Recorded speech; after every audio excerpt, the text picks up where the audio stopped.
any kind of toxins will get into Lake Conway? I think that, well, I guess the easy answer would be it's too early to tell yet. There's going to be sampling done. There is sampling ongoing now by Exxon, surface water sampling, but the number one thing is to clean up the oil first, and then there'll be, the investigation will follow up. There'll be additional sampling to determine the extent of contamination. I'll go ahead and address that. We've had some focus on that, and one thing I want to point out here is, I don't think anybody else here does either, but I don't want to get tripped up on semantics.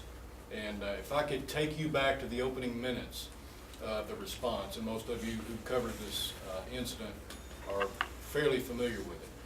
The local folks, our county organization, our county road, and the mayor, his fire department, his city employees and police, in the early minutes of that response, you have to act quickly.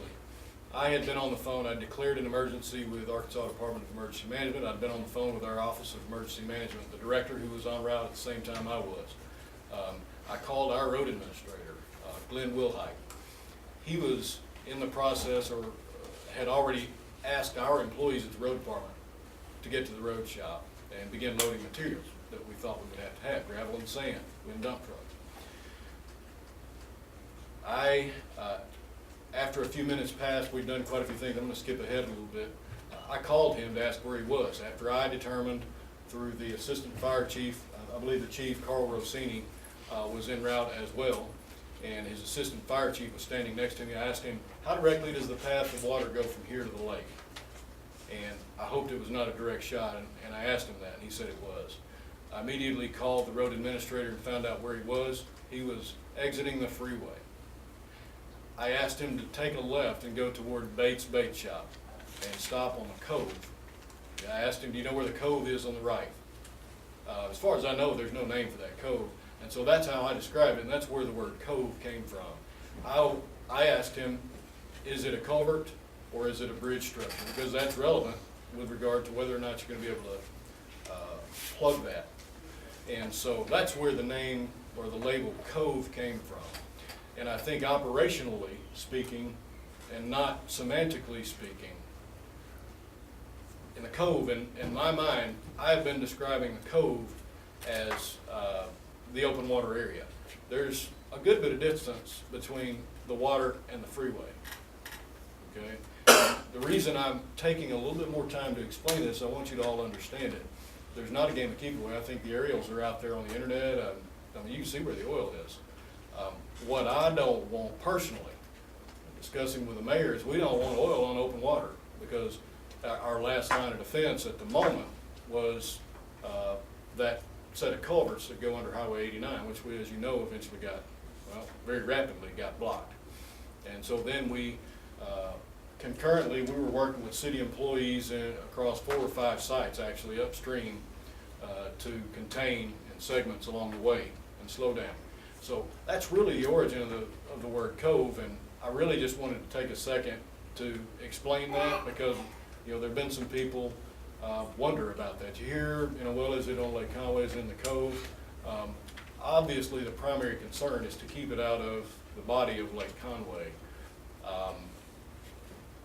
And to me, it's on the other side of Highway 89. Now, I know people who live on the cove, clearly they live on Lake Conway. But I want to be clear that the oil is not in the open water. It's, in fact, I believe we've got one segment of booms between the oil and the water that's just vegetation, and it's not in that. So it's even further to the west, if you're familiar with that. It's up in what we've been calling the lowland marsh and swampy area. We used a number of terms to describe it, but and I think you've seen the aerials there. I mean, there's oil there, and we're working to clean that up very hard. A lot of people put in a lot of long hours, and I'm sure you appreciate that. You can appreciate that work, efforting that. Okay, so I just wanted to address that. I think I might have been the source of semantics on that, the question there as to where the oil is, how far it's gone, the location of any oil that's out there on the east side of Interstate 40. So with that, hopefully I cleared that up. Next question. Yes, sir. We just met with the pipeliners union, and this question is for Exxon. Please. They seem to think that, Pardon me. okay, Sorry, Casey. they seem to think that, first of all, is there a cause for this rupture yet? Well, the cause of the event will have to be investigated, and that has obviously not been completed at this point. Was there digging in that area, or do you seem to think at this point that it was maybe wear and tear, or do you know? I do not know at this point whether there was digging going on in that area.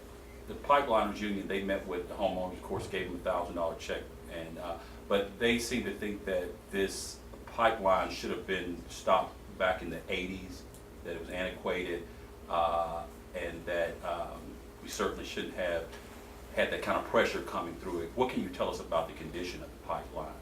Well, the pipeline is inspected using inline inspection tools. The pipeline is monitored with our control center in Houston, and we follow the regulatory requirements for inspection and maintenance of that pipeline. If it was built, I don't know, in the 40s or 50s, and say a pipeline that were built today, of course, probably would be built differently. Is there concern that it should be stopped and reconfigured, or is that on the table? Well, again, I will say, I am here really to focus on recovery and relief efforts. However, we do follow all prudent and required maintenance and inspection requirements on the pipeline. And if I could add just a little bit to that, I want to make a distinction here. It's investigational jurisdiction. Can everyone hear me? Do we need to move the microphones? We're playing.